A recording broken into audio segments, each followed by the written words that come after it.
good afternoon, colleagues in Geneva, or good morning or evening if you're joining us online from elsewhere. I want to welcome you to this UNIDIR side event to the 9th Review Conference of the Biological Weapons Convention, in which we will focus on technological opportunities for building confidence in compliance with the BWC. My name is Maria Garzón Maceda. I'm the research assistant of the UNIDIR's WMD program. I'm delighted to be moderating this event today. But before we start, I should note that this event is being recorded and the recording will be available online in the coming days. So over the last days, we heard many delegations on the floor, many experts in side events saying that advances in science and technology present risk, but also opportunities to strengthen the BWC. And today we hope to dig a little bit deeper into this issue, into what exactly are those opportunities or these challenges, and what certain technology can or cannot do for the BWC. So we will discuss how these different technologies could theoretically be applied to build greater confidence in compliance with the BWC in particular. And we will focus on 3 specific areas: open source technologies, new methods of genomic surveillance, and bioforensics. I want to note that UNIDIR will be publishing reports on some of these topics very soon in the coming year, so stay tuned for that. But today, the format for this event is a series of presentations by distinguished speakers that are experts on each of these technologies or these issues. I thank you all for joining us today, and we will follow these presentations by a moderated Q&A segment. You can submit written questions at any time using the Q&A function at the bottom of your screen without waiting until the end of this presentation. These questions will be visible only to the panelists. I will try to cover as many of them as possible, but can make no guarantees to get them all as we have limited time, as you know. But because of that, I want to start right away with the presentations. But before, I should note that all panelists are speaking in their own personal capacities. Our first panelist is James Rebel. Jamie is the head of the WMD program here at UNIDIR. His research interests focus on the evolution of the Biological Weapons Convention, and he has published extensively on this topic. So Jamie, can you kick us off with setting the scene on the issue of confidence building in the BWC, in BWC compliance, sorry, and what do we exactly mean by that? The floor is yours. Thank you very much, Maria. I hope you can hear me and see me okay. There should be some slides to accompany my presentation, but I'll start and perhaps they can catch up. As you indicated, I really want to sort of provide some context and set the scene. I should also add, like all of the speakers here, and as you pointed out, Maria, I'm speaking in my personal capacity for this. So if I could have the next slide, please. I think it's kind of important, firstly, to get a bit of a sense of what we're talking about here. In other issue areas, states and stakeholders have really struggled to agree on definitions of concepts such as verification. And there are very different expectations around the level of assurance that verification could potentially provide. And I think the realm of biological disarmament is certainly no different. In fact, I think it's perhaps more complicated historically. This is potentially further clouded by the fact that the experience and expectations of verification mechanisms in other regimes often aren't readily transferable over to the biological weapons context because of the nature of the challenge that we're looking at. So whilst there is much that could be learned from the work of the OPCW or the IAEA or other entities, I think it's important to recognize that those approaches really can't be mapped straight over to the BWC context. We often talk about verification, or at least from our background, we've come up with this definition which is outlined on the slide here. And refers to a sort of structured and systematic means of providing an increased level of assurance that states parties are complying with the prohibition and obligations of the convention. And also the second part of this is having a promptly, effectively and impartially investigating cases of alleged or apparent non-compliance with the prohibition of the convention. We recognize that there will be other definitions of verification, but I think with ours, what we're trying to get away from is any expectation that there could be a sort of 100% assurance of compliance. I think a feasible verification regime would really find that quite difficult to get to that point. And certainly at the moment, it seems the political context is really not conducive to even getting into perhaps a structured and systematic process. But I do think there is real value in looking at, again, at technological opportunities to begin to build confidence in compliance with the regime. But to get to this point, though, I think we have a sort of fundamental challenge. So if I could have the next slide, please, Sarah. Thanks. And that is that it's not always clear what a biological weapon or a biological weapons program would actually look like nowadays.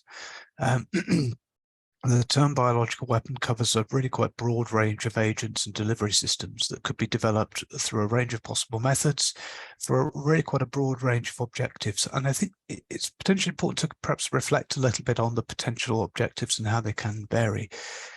Because there's sometimes this tendency to focus on biological weapons of mass destruction for wide area strategic attacks, typically in sort of geopolitical conflicts. But really, mass destruction is not the only or indeed the exclusive objective of past biological weapons programs. Some programs have clearly sought biological weapons as a tool for small-scale sort of human attacks or for sort of localized use in aggressive counterinsurgency operations.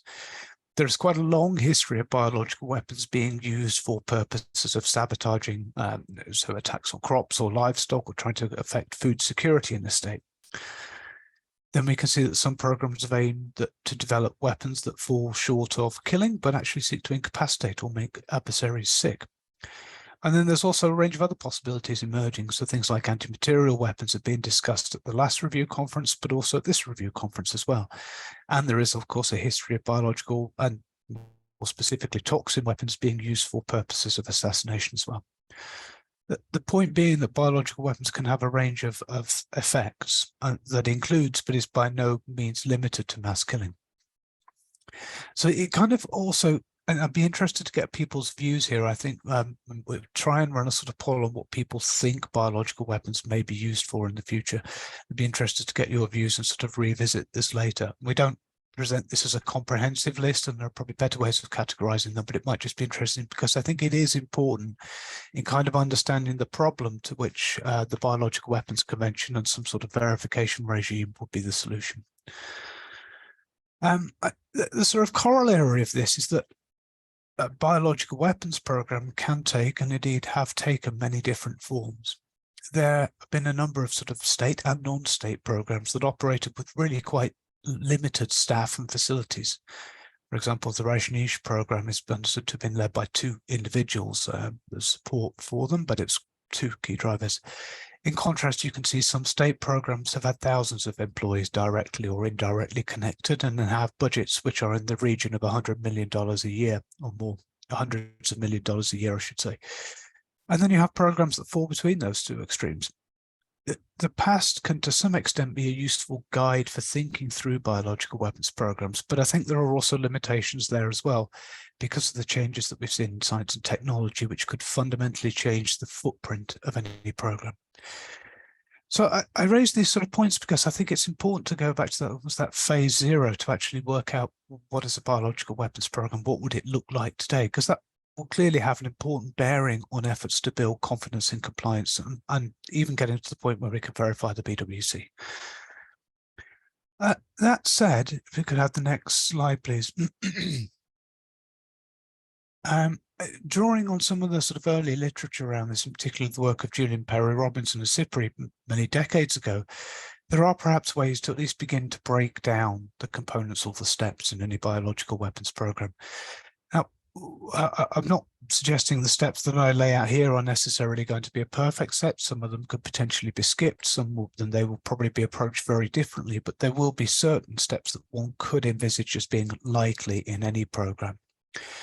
And I think actually looking through and trying to break this down could be quite useful in looking at where you could have different indicators or ways of monitoring things and actually try to break the problem down a little bit to look at different phases of the challenge. So to begin with, it would be fairly clear that for a biological weapons program to proceed, there will be a decision that will be needed around it, and that would entail some sort of administrative or budgetary activity.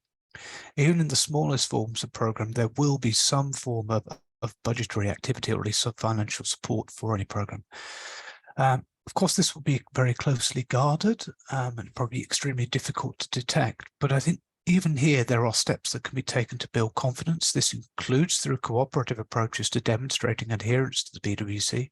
So, for example, through policy statements, national legislation, outreach and engagement activities. But there could also be tools which could be used to monitor activities here. I think Henrietta sort of talks a little bit about monitoring trade and finance networks and those sort of things. But so there could be potential ways to begin to build a picture here.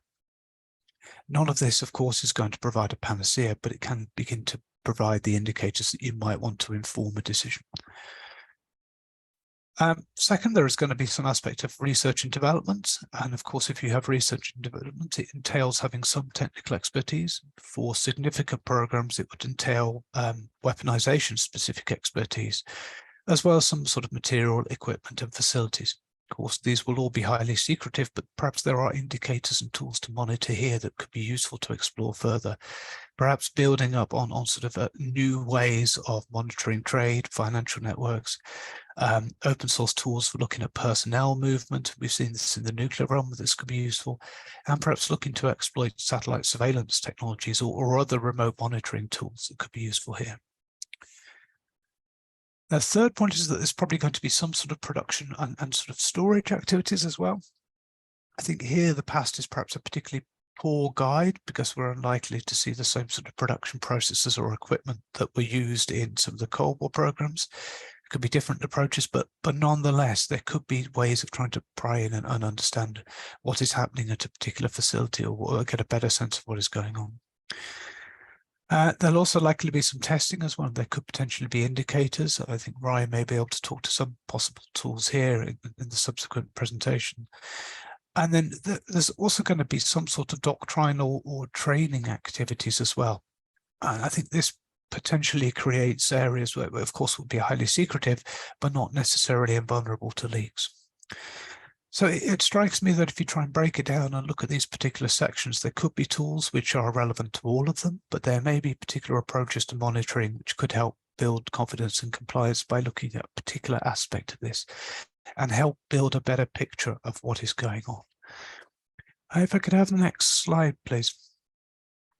A couple of reflections, or I think perhaps more specifically caveats on this topic really. And the first is that it's become apparent from sort of observing the Biological Weapons Convention over several years now that there really is a yawning gap between what is theoretically technologically possible and what is politically acceptable in the multilateral level, particularly in the sort of context of the Biological Weapons Convention. I think there's also a logic to this because technologies and methodologies do need to be understood and they need to be validated by BWC states parties if they're going to be used in any multilateral setting. I think the methodologies bit is kind of really important as well as a means to armor plate the processes, any processes that would be used at the multilateral level. I'd also add a point which I think was certainly present in discussions around the protocol. I don't think that is, it may have changed slightly, but I think it will still be important, is that any contemporary approach will need to begin to garner support from stakeholders, and I think particularly industry actors will be very important here. So there are some clear challenges, but nonetheless it strikes us at least that having a fresh discussion around the problem of biological weapons, but also possible measures we can explore to build confidence in compliance with the BWC is something which could be useful and perhaps is long overdue. The last time there was a multilateral systematic sort of attempt to do this was in 1993 and 1994 with the work of Verex, 92 and 93, I should say.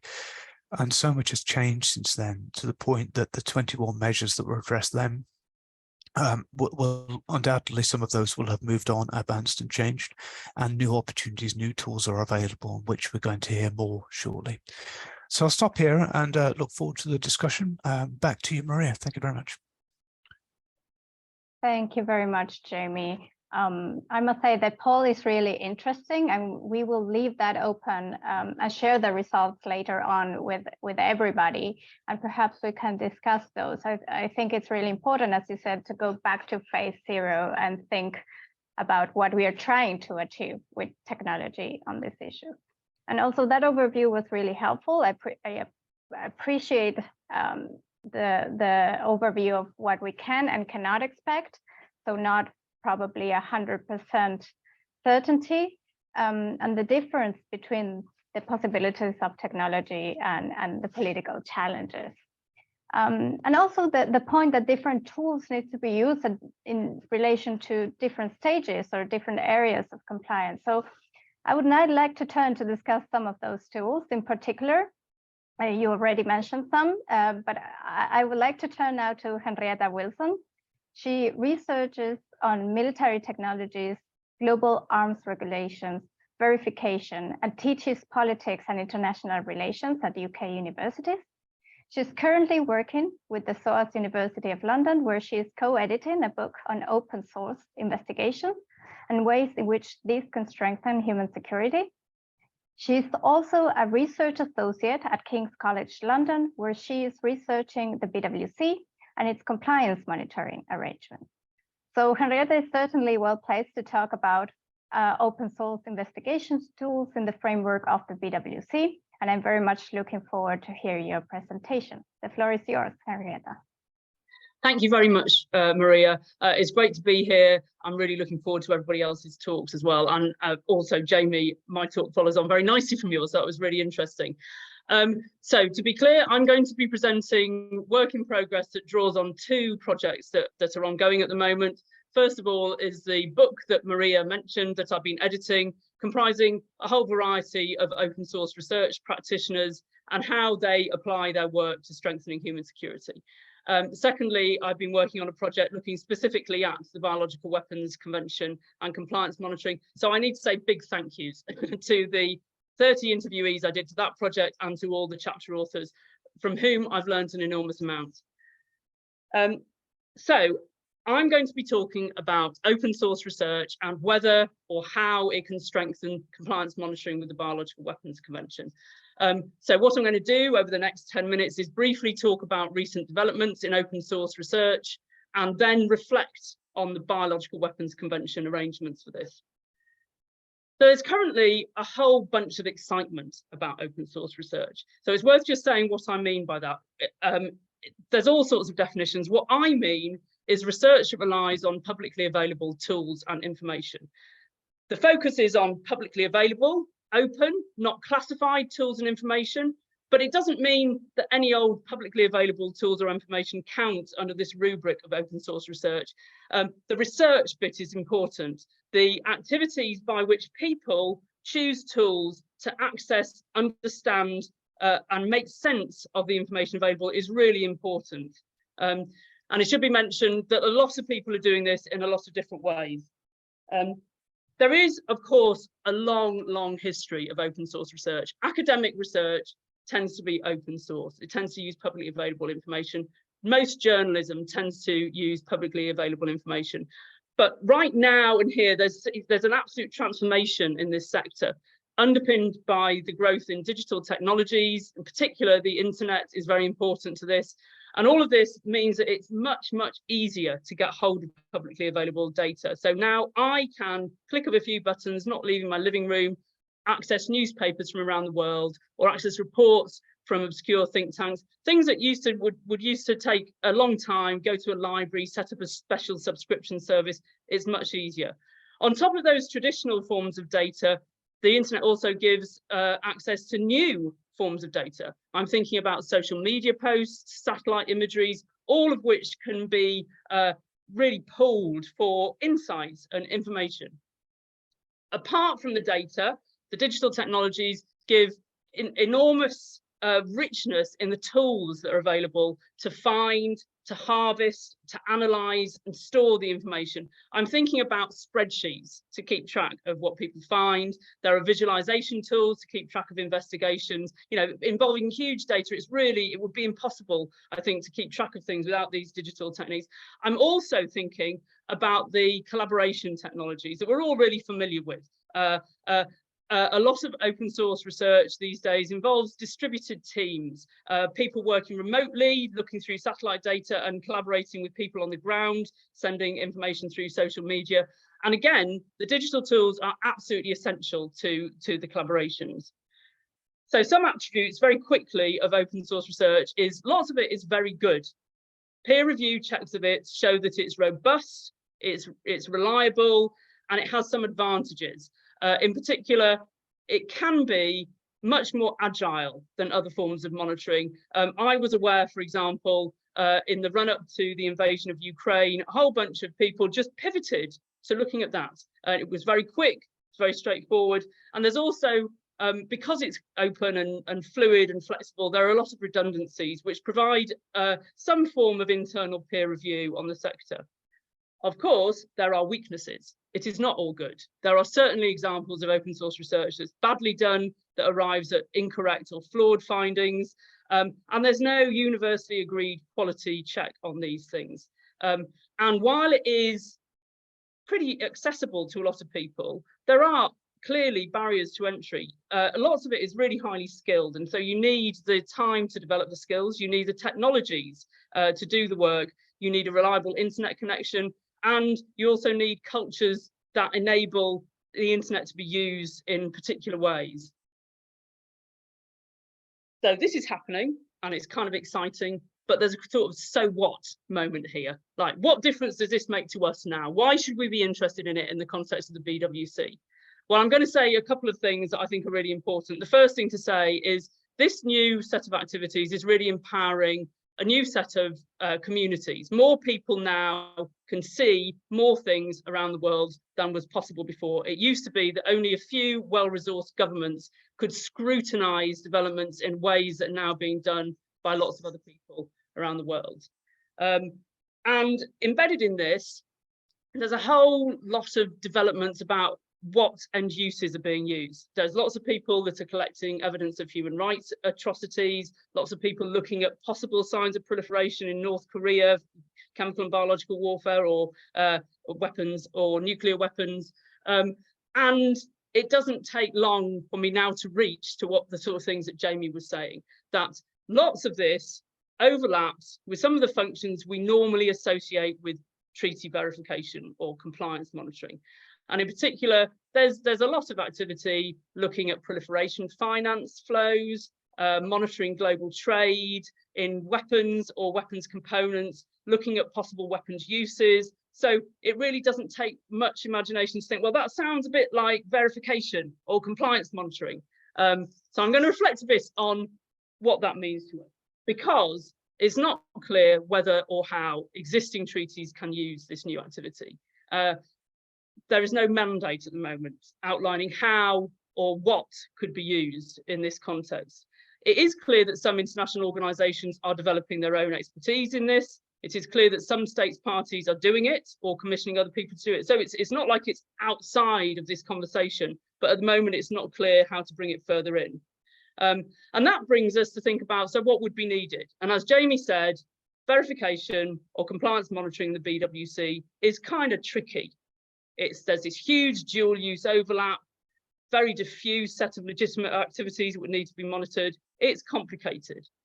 At the same time, as Jamie also mentioned, we kind of know what's needed for compliance monitoring. We know that compliance monitoring in this context looks like building up patterns of understanding of compliance over time. It's not a single piece of evidence. We need multiple bits of evidence. So literally, yes, of course, open source research could be one means of part of this mosaic of different sorts of evidence. It literally is finding out information that's useful to the questions that BWC compliance monitoring would need. So I'm aware my time's kind of running out, so I'm going to very quickly wrap up by saying that there is this potential. You know, the BWC has a lot of open source information associated with it. It publishes its meetings, some of its confidence building measures, and a growing number of confidence building measures are being published. There's a pretty healthy stakeholder community that's keeping tabs on understanding the treaty, understanding compliance monitoring. It's also at the center of a hub of related international agreements that produce open source research. So there's this sort of invitation. There is a possibility here that BWC states parties might think, okay, this is a resource we could use. And I'm aware that in the 9th Review Conference, people are talking about, thinking about during the intersessional process, maybe having some form of consideration of what verification might look like. So I invite them to think about open source research in those processes. I also invite states parties on their own, when they're thinking about their own arrangements for monitoring compliance with the Biological Convention, Weapons Convention, to think about their access to open source research if they want indigenous capability or use NGO resources. This could be one of the tools they use to check their own compliance arrangements and to offer as a resource to states parties more generally. So thank you very much for listening. I'm really looking forward to the other talks and to the discussion at the end. Thank you. Thank you very much, Henrietta. That was really interesting. And thank you as well for shining light into the kind of the human aspect of how we choose and use technology kind of as a starting point. And also you mentioned a couple of points that I'm very interested in, and I hope we can discuss this further during the Q&A section. First, you mentioned that there's traditional and new data. And I'm also wondering about how that new type of data in particular, and you mentioned social media, interlinks with the issues of disinformation and misinformation in this arena. And the other issue you mentioned also was one of the weaknesses is there's no quality check many times. And that kind of linked to the issue of the need for internationally agreed practices when we incorporate this kind of new technologies or technologies in general into these frameworks and structures. So yeah, I'm hoping we can discuss that later on. But now I want to turn to Ryan Morhart. He's the Director for Policy and Partnerships at Ginkgo Bioworks. And previously, Ryan served at the World Economic Forum and in the US government on international cooperation for global health security and on biosecurity innovation. He's a term member of the Council of Foreign Relations and an affiliate at the Center for Global Health Science and Security at Georgetown University. I want to mention Ryan wrote a chapter in a report we recently published this week called Stakeholders' Views on the Biological Weapons Convention. And he discussed the work that they are doing on developing pathogen monitoring networks for identifying new threats and understanding trends of viral evolution. So on that note, Ryan will discuss genomic surveillance today with us. So Ryan, the floor is yours. Yeah, thank you, Maria, and thank you in particular for the chance to share in the report. I hope everyone takes a chance to read the report. I certainly appreciated all the perspectives. And as Maria mentioned, I'm from Ginkgo Bioworks. Ginkgo Bioworks is a US-based company where our mission is to empower all companies across all sectors to start to use biotech in their business. And it's our synthetic biology platform that brings together a lot of the trends and the technologies that are forming the cutting edge of biotechnology. And we try to make them accessible to all companies that until now really never thought they were biotech companies, but are looking for solutions to strengthen their supply chains, to reduce their reliance on fossil fuels, reduce their emissions, to increase output, become more resilient, et cetera, et cetera. And biotech does offer these solutions. We typically associate biotechnology with pharmaceuticals, but there's nothing inherently biological or more biological about pharmaceuticals.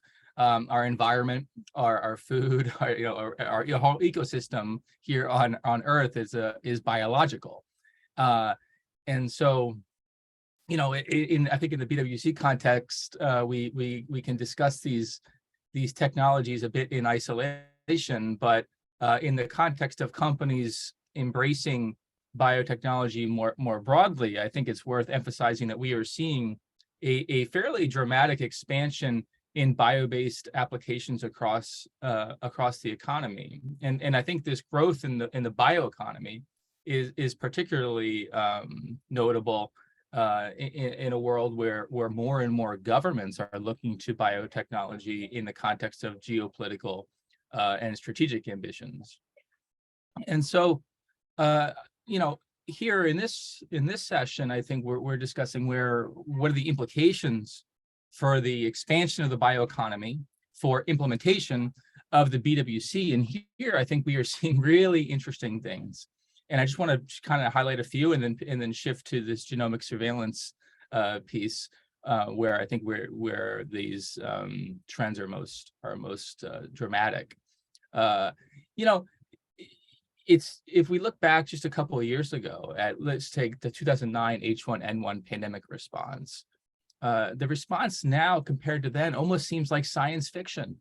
In 2009 H1N1, here in the United States, we sequenced something like 10,000 genomes in the United States during the 2009 H1N1 response, 10,000 samples.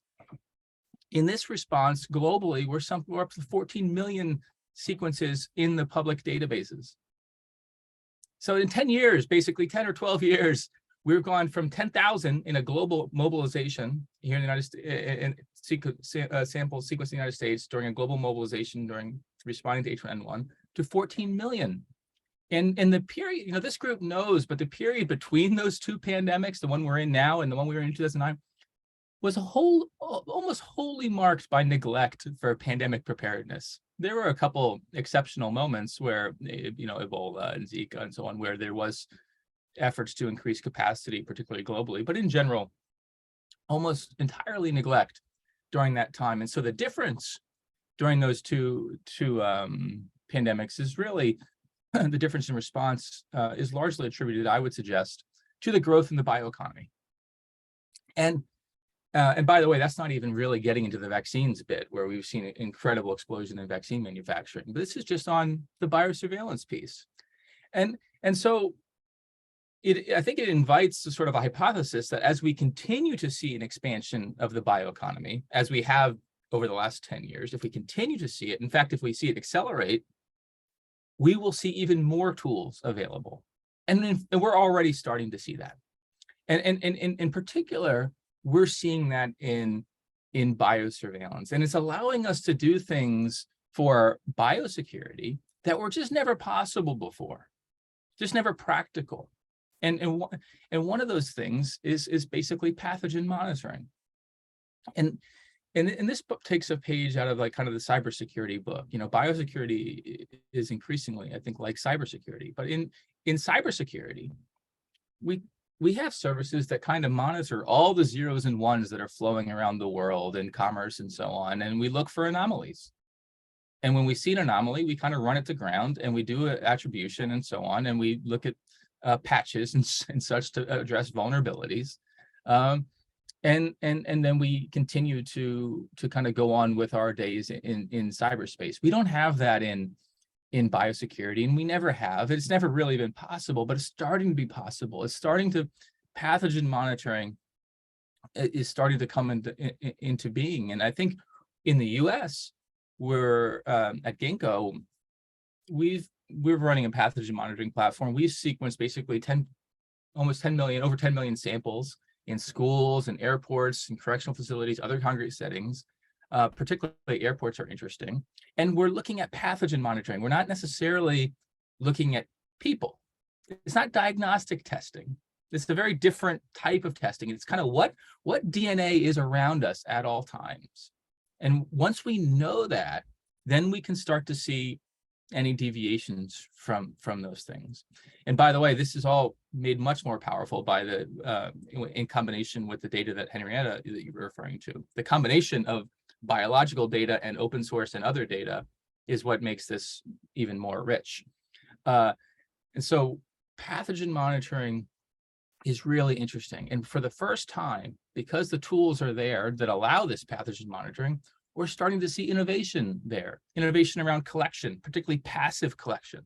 We've seen wastewater. Where would we be in this COVID response if it weren't for wastewater testing and variant tracking? It'd be a very different pandemic response. But we're starting to see that innovation in collection. And there's other modalities of passive collection that look for DNA and understand what we are looking at in terms of health risks and so on. It's made even more interesting when we can couple this new collection and new pathogen monitoring capacity with new forensic skills. I know talent abilities. I know we're going to hear from Mark Michael a bit on that too. At Ginkgo, we are the leading synthetic biology platform. We synthesize more, DNA than anyone else in the world. We design more synthetic DNA than anyone else in the world. And because of that, we have a bit of a knowledge about what engineered DNA does look like. And we're able to apply that database, and we've done that in partnership with the US government to identify whether a sequence is engineered or not. And so the combination of being able to look out in the world, do dramatically more collection for passive, widespread biosurveillance, and examine those sequences to see whether they are indeed risky and in fact engineered, is a new world that I think is worth considering in this forum, and particularly as we project forward and think about what does biosecurity for a bioeconomy look like, and how can the bioeconomy be drawn on to actually strengthen biosecurity? Because, in a world where we need bio-based solutions to protect our biodiversity, to fight climate change, to fight pandemics, in fact, and also to build our economies, there's going to be a whole new group of committed actors who are really as committed to biosecurity as companies in the digital age are to cybersecurity.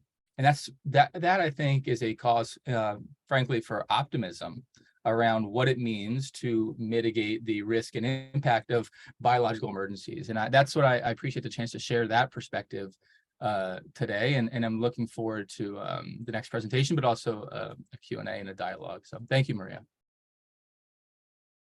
Thank you very much, Ryan. That was also super interesting. Very interesting to hear about what Ginkgo has done during the pandemic. And also, I want to highlight one thing that you kind of mentioned is that the most powerful thing, perhaps, is not all of these technologies on their own, but the combination of them. So that's where to look at. And thank you for that note of optimism at the end. Appreciate it. But before jumping into our last speaker, I want to encourage you all to continue posting your questions on the Q&A box. We will get to those in a couple of minutes. But last but not least, we are joined by also Mark Michael Bloom. He's a chemist by training, holding his PhD in biochemistry. He's an independent consultant with 20 years of experience in CBRN defense in general and chemical weapons defense in particular, in the military, academia, industry, and in international organizations. He was the former head of the lab of the Organization for the Prohibition of Chemical Weapons and was head of the 2018 OPCW mission to the UK in response to the Skripal case. So Mark Michael will talk about opportunities and challenges of bioforensics. Looking forward to that. The floor is yours. Thank you, Maria. And thank you also to the previous speakers who actually helped me very much now with my final one, because I will make reference to you. Thank you. And also to all the participants who are here. I want to start by saying, if you hear terms like bioforensics or even worse, attribution, these are what I would call politically poisoned terms. I mean, they've been debated for many, many years. They've been subject to a lot of different understandings. And I would like to take a step back and say what Henrietta does with OSINT, what Ryan does with genetical surveillance, and what also plays a major role in bioforensics is we are looking at signatures. And what is a signature? A signature is information, but it has to fulfill certain criteria to become a signature. It must be unique, it must be recognizable, and it must be useful, of course, in our context. And now you could say, well, then just having data or a raw signal already is a signature. No, it only becomes that after interpretation and by linking it with already existing human knowledge. I often hear, and in different contexts, not only in the biological context, oh, let the data speak for itself. I would argue data never really speaks for itself. It is only speaking after it has been interpreted and been put into context. And even a lab report is not necessarily speaking for itself, but in, for example, an investigation of alleged use, there are many other factors coming together, and analytical lab analysis only, and maybe a very minor part of it. That really depends on the circumstance. And I will give you a small example later on why that human factor is so important. I think when we look into what is very unique to biological weapons, of course, we are dealing with pathogens, bacteria, viruses, fungi, and what we have there is genomic information, DNA, RNA. We do not have that in the nuclear or chemical field. And this is really where we have witnessed a major technological revolution simply by the speed and also by the data quality, how whole genomes can be sequenced today, and the vast amounts of data that can be generated with modern equipment. So the bottleneck today is not so much sequencing anymore, but it's dealing with all that data. I mean, you are sitting on tons and gigabytes and terabytes of data, and you have to make sense of it. So this is, I think, the new challenge now. And there, of course, suddenly biology becomes computer science, informatics, data science. And those two scientific areas are really starting to merge here and to produce very interesting results and opportunities. And of course, one might say now, well, yeah, artificial intelligence, it doesn't have to be artificial intelligence. It depends on the problem, what kind of modern algorithm you put at it. But there are also areas in the BWC where we have overlap with the CWC, where we have no genetic information. Those are the toxins, which are basically chemicals, either proteins or small molecules, where we don't have that information available. But there are other techniques, for example, stable isotope ratios, which can be exploited. And this is, for example, a technique that is commercially used, it's forensically used. For example, you can use it to say where opium comes from. It comes from South America, or if it comes from Afghanistan, for example. You can also use it commercially to say if you have counterfeit honey or orange juice or wine, and it is exploited for that.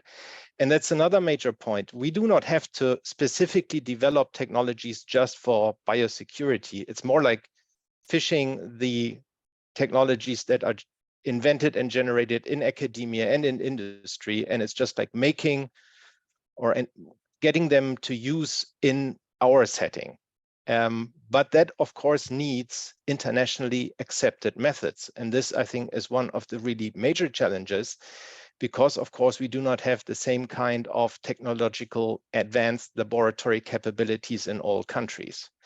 And if we would, for example, go into an investigation of alleged use, most likely under the UN Secretary General's mechanism, of course, there would be a need for regional diversity in the labs that are involved, and there needs to be an agreed level of what is considered evidence, what is considered to be a signal and a signature, and what is not, and how this is reported. And of course, there are currently projects ongoing strengthening that running round-robin tests on different kinds of pathogens and also toxins. I think this is very, very valuable. We had the CWC CSP last week, where the DG said that OPCW will move to designation of laboratories for toxin analysis, well, at least for the two toxins scheduled under the convention, that is saxitoxin and ricin. So even though a different treaty, but given the overlap, this is probably something to look into also for the BWC community, how this will evolve. And there is the one thing I wanted to show you, and I'm quickly sharing my screen for this, is you should see this now. And so there was a paper earlier on this year, and both of these publications come out of PNAS, where a group said we need an independent inquiry into the origins of SARS-CoV-2. And their argument was, well, we have a furin cleavage site here in one of the proteins of the virus, which is also existent. It's 8 amino acids, which is also present in a human protein.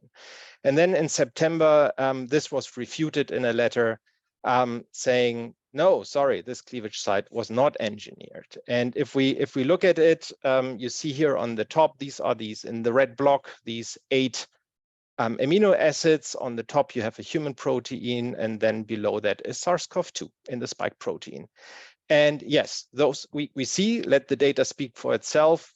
These 8 amino acids are identical. But then if you look into the nucleotide alignment below, there are major differences. Plus, you also see, if you compare SARS-CoV to other sabecoviruses, that at least 5 amino acids were already in place.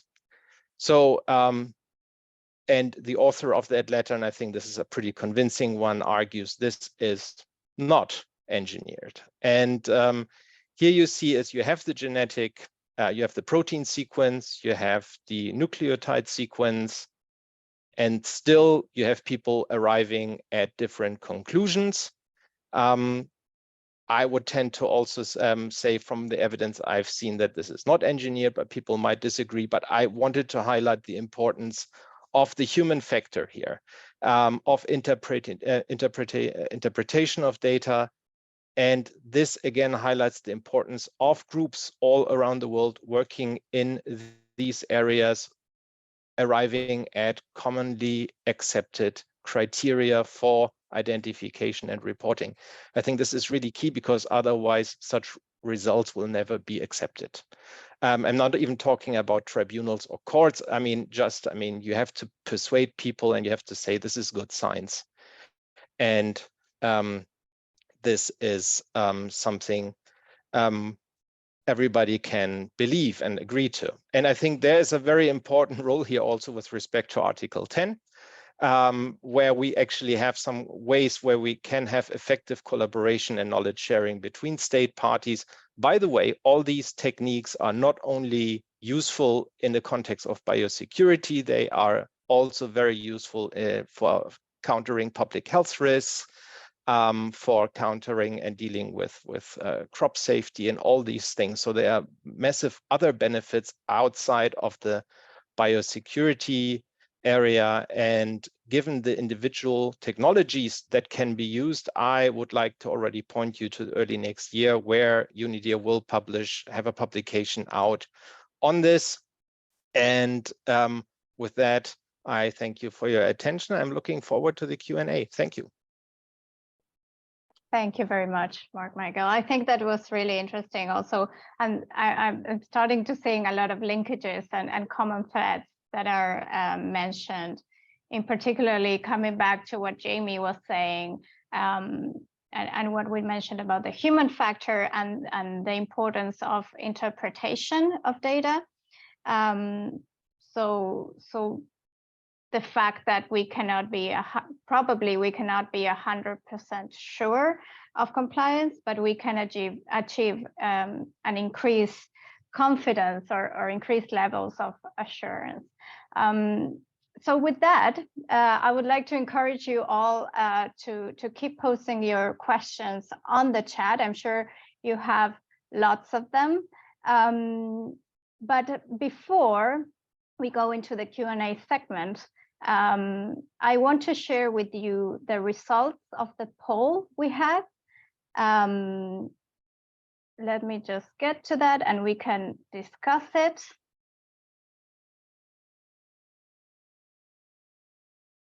Okay, you should all be able to see the results of the poll right now. And well, we have quite a lot of participation, of over 66% of our attendees. And I think that the two areas that are most notable are localized human attacks and incapacitation. So Jamie, I think I'm going to turn to you to discuss some of these results. What do you think about this? Thanks for that, Maria. Nothing like keeping me on my toes, so thank you very much for throwing that up. I mean, well, one observation is that there may be localized human attacks, and incapacitation may have got more attention, but there's quite a divergent range of possible areas. And I think it kind of reflects, I suppose, a point I was trying to get at, that is, do we actually know what a biological weapon would be designed to do today? Do we have any clarity on that? Because if we don't necessarily have that, then how do you begin to build a sort of a system to build confidence and compliance when it's not clear what the problem is. And it's particularly interesting to see that. I think it's also interesting in some ways that localized human attacks and the sort of aggressive counterinsurgency, which could potentially be brought together. But certainly localized human attacks got more attention than the mass destruction, which is quite telling of the way at least the people in this call are sort of perceiving the threat of biological weapons. Yeah, but I'd like to pass it back to you for your thoughts, but I also have questions for our panelists as well, if that's helpful at all, Maria, but over to you. Yeah, thank you. I think I want to turn actually to our other panelists and ask them if they have any comments of the results of this poll. I'm going to give you a minute. I mean, my comment really echoes James's. Sorry. So that when I read it before we got the results through, I had this sort of, well, I don't really know what we're talking about. I don't really know how to answer this, and to an extent, maybe we could be thinking that narratives around biological warfare are being used more than the biological weapons could really be conceivably used in some of these contexts. So I've just got a messy sort of set of answers in my head here. How about everybody else? I think, Michael, were you raising your hand? Yeah, at least also for me, I think really given that looking back in at least recent history isn't really helping you very much here, especially given when you think about a modern context today. You could probably kind of think for every of the points mentioned, yeah, possibly. Of course, there are more, say, modern discussions like material degradation, etc., which I haven't really looked into, for example, so I probably wouldn't have picked it. But and then you think, like, for example, there's a point like assassinations where you immediately probably would think toxin more than something else, but why not? I mean, a lot is possible. Some people have to try it out. And I think we have seen that in the chemical field too. People try out things. Luckily, first tries normally are not that successful, and effective denial means also with respect to non-state actors, for example, stopping them doing it again because they tend to become better, as we have seen, for example, with insurgents and explosives. And there's vast knowledge now out there, but given that successes with WMD material was relatively limited. Yeah, I think there's a big question mark to this. Thank you for that. So now I want to turn to the questions and kind of touch upon one of the issues that we had mentioned before.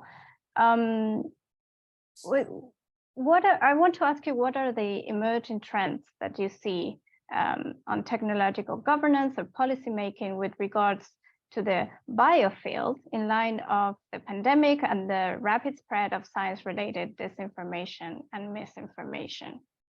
Anybody wants to go first on this one?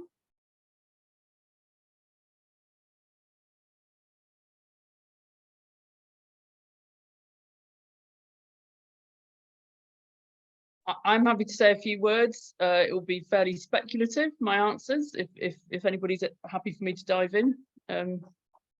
Yeah, okay, cool. So Maria, you also asked me at the end of my talk about social media and the complications of dis and misinformation. So I think your question about trends for thinking about this kind of fits with that.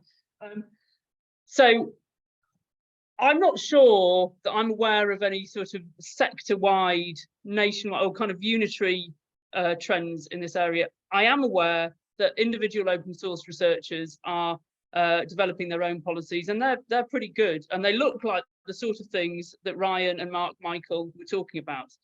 When they get a source of data, whether it's from social media or wherever, the very first thing they do is to check whether it's mis or disinformation. They authenticate it, they check that it's genuine, and they talk in the language of taking a foundational approach, that they check the data before they do anything else. They don't start reading findings, conclusions into it or anything. So that feels very similar to the scientific method, the academic method that you check provenance, you check accuracy before you do anything else with it. In terms of kind of more bigger trends, there are sort of sector-wide approaches starting to join up, but they're more in the human rights space. I'm thinking about the Berkeley Protocol, which sets out guidelines for how people should do open source research in a way that generates evidence that can be considered by the International Criminal Court. In weapons treaties, it feels very different, but there are examples that I'm aware of people making sense of these sorts of developments. The International Atomic Agency International Atomic Energy Agency is building up its own capacity for open source research, and there's also mechanisms by which international organizations are enabling themselves to access external sources of information. And Michael mentioned the designated labs arrangements in the Chemical Weapons Convention. Now, obviously, that's not set up to access open source research or check against mis or disinformation, but it's one way of generating collective criteria or collective sources of credibility for external agencies. Yeah, I hope that made sense. Yeah, thank you. Absolutely. Does anybody else wants to go on this topic? Yeah, Jamie. Yeah, I suppose a couple more general comments, really. I think the concept of mis and disinformation it's become much more fashionable nowadays, but it's not a new issue. It's that sort of long-standing challenge in the area of CBW. Indeed, I think the late Julian Perry Robinson spoke about sort of people use mis and disinformation to vilify enemies for centuries.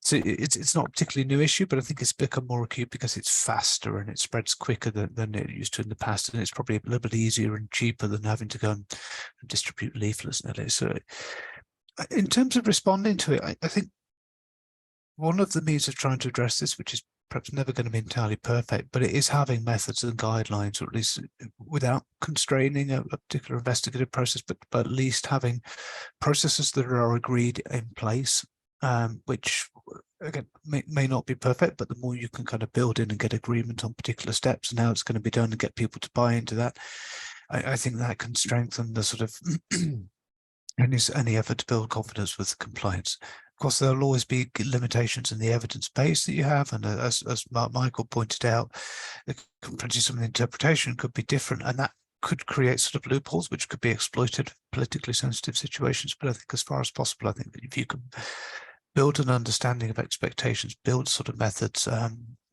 with a degree of flexibility to adapt to different contexts, but having those in place helps. And I'll stop there. Thanks.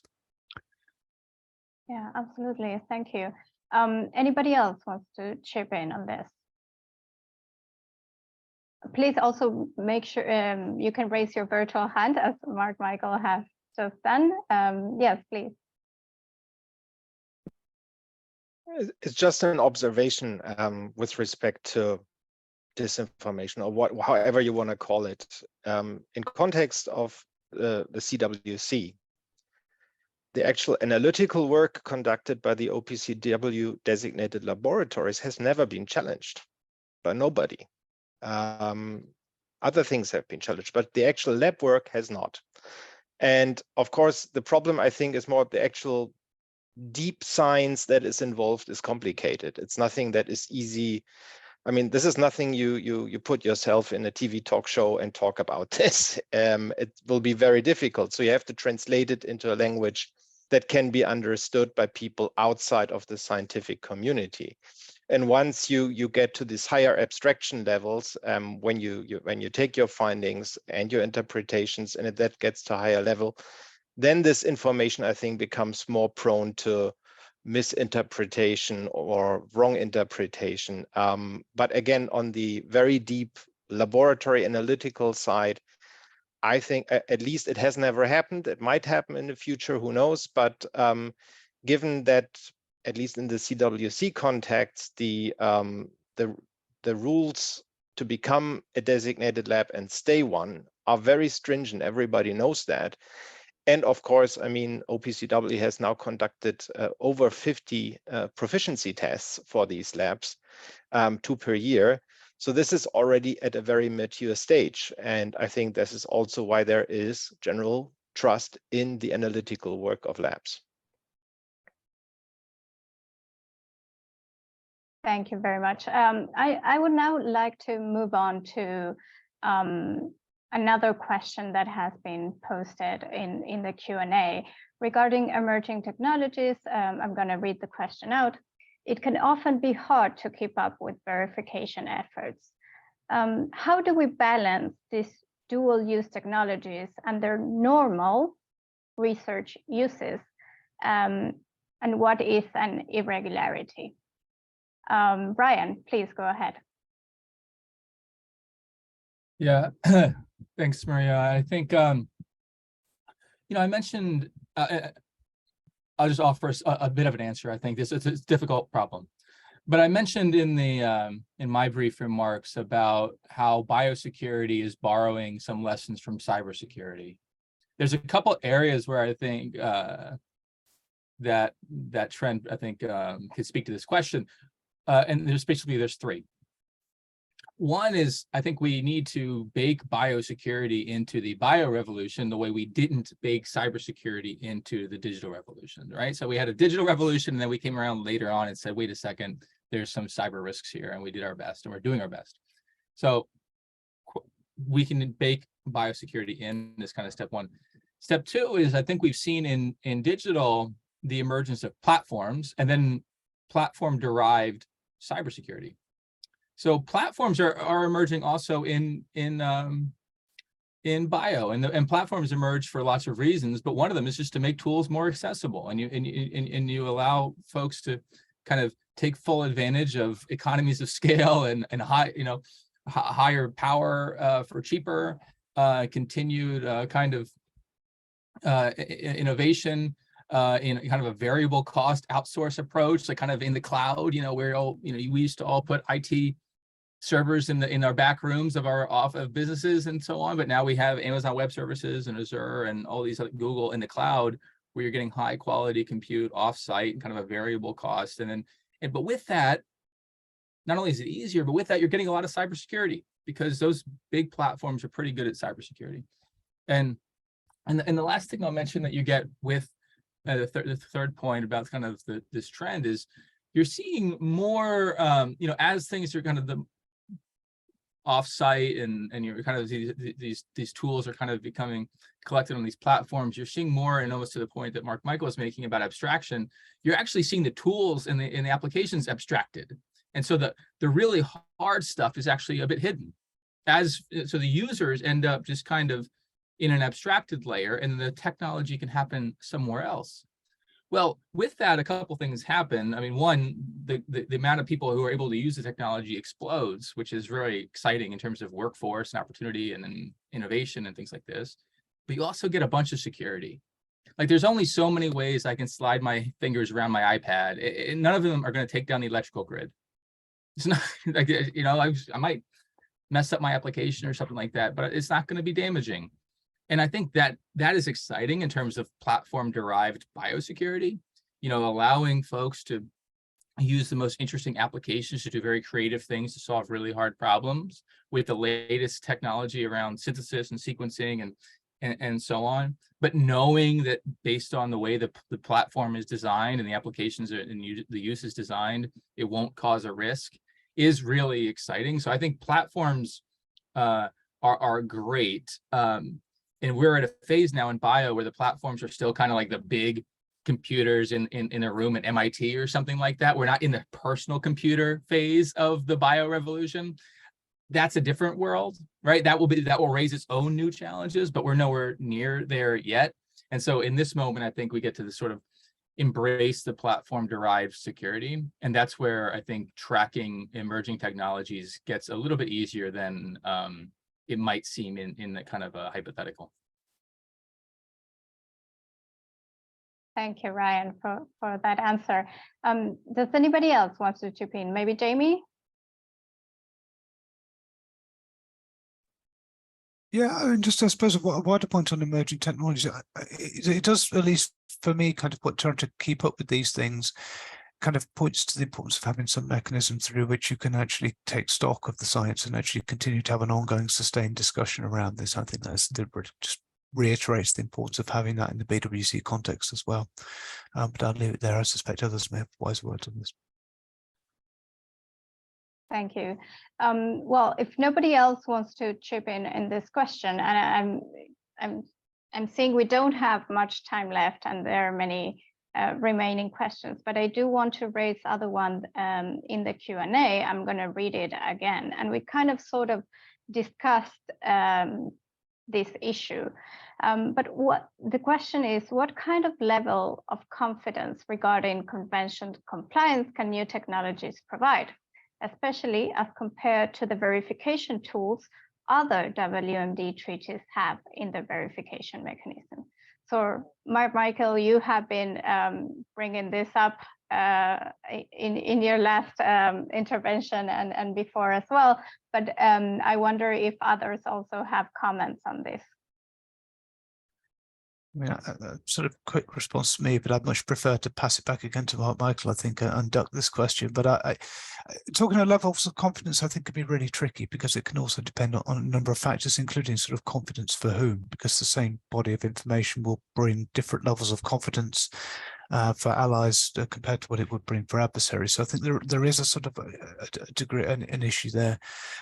More widely, I think it has always struck me that having confidence in the bio is always going to be a bit harder than nuclear, and to a lesser extent with the chemical side as well, just simply because it's not always going to be about dealing with materials you can actually go and sort of grab hold of in large quantities, which is, I think there is a big difference there, which is one of the challenges of trying to use sort of material accounting approaches in the bio side. Yeah, thanks.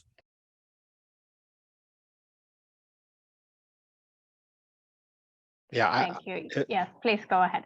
Okay, thank you. I think so. First of all, I mean, if you have nothing in place versus something that might not be working all of the time, is still better than nothing.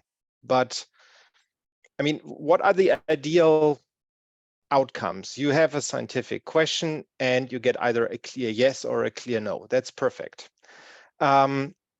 And a clear no might also be very valuable. So ruling out some kind of hypothesis or some kind of possibility is equally important as proving something. Then third possibility would be that the results are inconclusive. And sorry, this will probably happen. I mean, look at police investigations with all their forensic tools. There might not be a good fingerprint, there might be no fibers, there might be no DNA, the DNA might be degraded. So there are good reasons why, simply because of what you find at a scene is not enough to go in through a successful forensics process.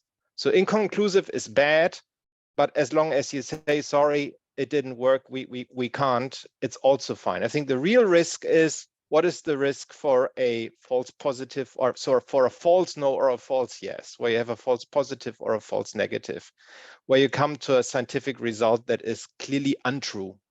And I think the best way to safeguard yourself against this is through extensive interlaboratory testing, where you gain confidence in your methods and you also explore the limits. And this definitely can be done. It has been done, again, in the CWC context, where proficiency testing in the first years of the convention in the late 90s were significantly different in difficulty than what they are today. And given these now decades of confidence in methods, of course, helps very much. So I think that the real thing, what is worrisome is there a risk for false positive, false negatives results? I'm not worried about inconclusive. That might happen and we have to deal with it. Thank you for that very conclusive answer, I think. But does anybody else want to chip in on this? I'm mindful of the time. Yes, Henrietta. So it's just a very small comment that kind of reflects on the theme that's been coming out of a lot of our talks. I think that, the question I think is really interesting, and I think in some deep level is unanswerable. Confidence in compliance. Jamie hinted at this, for whom, what are we talking about? And we could sit here and speculate the extent to which the tools we've outlined might spot an issue of non-compliance. That might be an interesting conversation, but the fact is, whatever tools there are out there, they need to be able to be used in a political context, and that's the bit that I think is kind of harder and trickier. And the states parties of the Biological Weapons Convention, I hope, will be thinking about that in their conversations around verification. Thank you. Thank you, Henrietta. Yeah, and I'm afraid our time is running up now, but I would like to provide our speakers with the opportunity to make some final remarks to wrap up this session with kind of one key takeaway from this conversation we had today, and particularly related to the ongoing BWC Review Conference. So in a couple of minutes, I'm going to ask each one of you to share with us what is kind of your biggest wish for this review conference in terms of seizing technological opportunities for compliance, how we can present these options to states parties if it's from other stakeholders. There was a question on that we didn't get to, but yeah, I'm looking forward to your closing comments. And if I could go in reverse order now, I would invite Michael for your final comment. Yes, thank you. Well, regardless with what kind of document or no document or whatever the outcoming product of the RevCon will be, I think it would be a great wish, of course, would be the successful implementation of a science advice component to the treaty at some point, because I think that is desperately needed, and it would be very valuable for all member states. At the same time, I think there are ongoing activities that will continue to strengthen the buildup of capabilities in laboratories and these things. This will go on. But what would be great to see, I mean, technology, yes, in this context, often we see this technology discussed in terms of risk to the convention.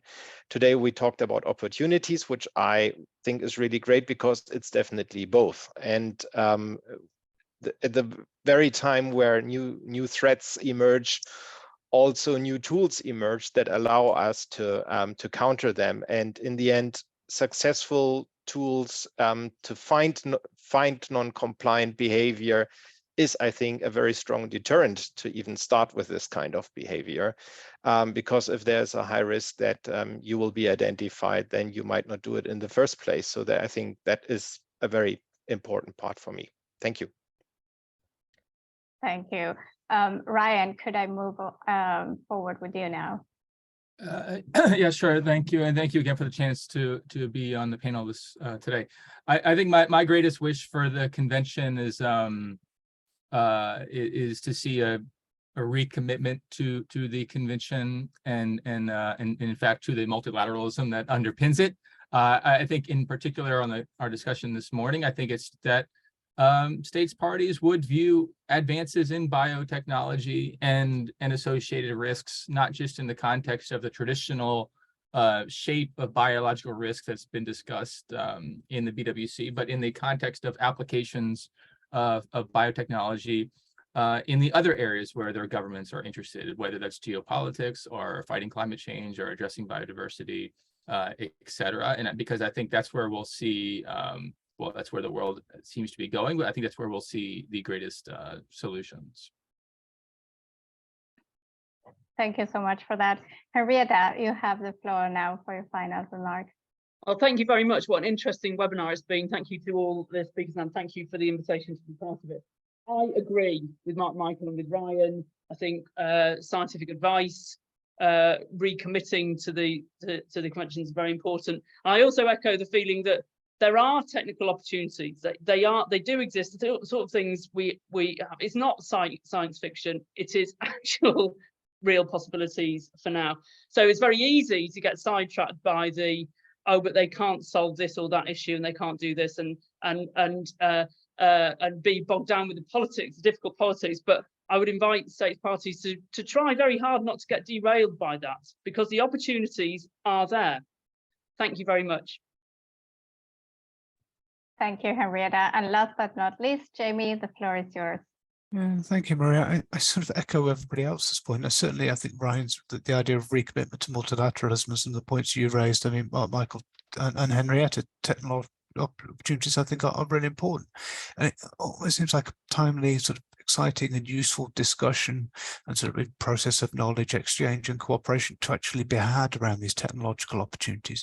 And as I think, Michael, you put it, not just looking at risks, but really kind of trying to draw out those opportunities.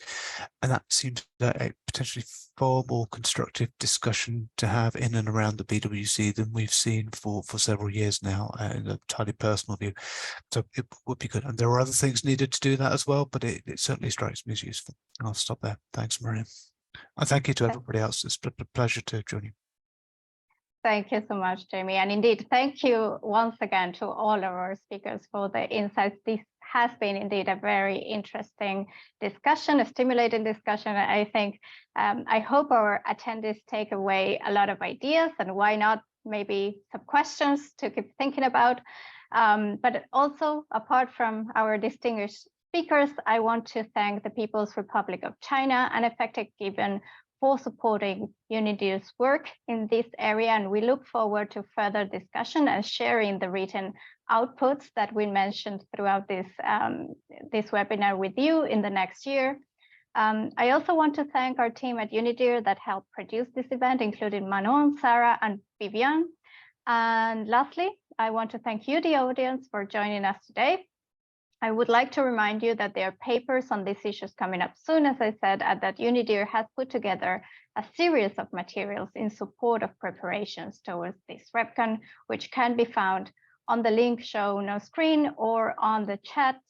I also would like to invite you to our other two side events that will be happening next week in person during breakfast. On December 14th, there will be a launch of our new publication, Stakeholders' Perspectives on the BWC, that we had already discussed. And the next day, I don't know if this is correct, actually. On December 13th, sorry, and the next day, December 14th, there will be a presentation of a UNIDIR study on the SecBio proposal on an international online platform for biosafety and biosecurity. You can find more information in the links posted in the chat. But just before we close, if I could encourage all of you to fill in our online feedback form. It will only take 1 minute, I promise, and it's anonymous, and it helps us a lot in improving our events moving forward. You can use the QR code or the link in the chat. So with that, I thank you all and wish you a good afternoon or night or day, depending where you are. Thank you. Thanks all.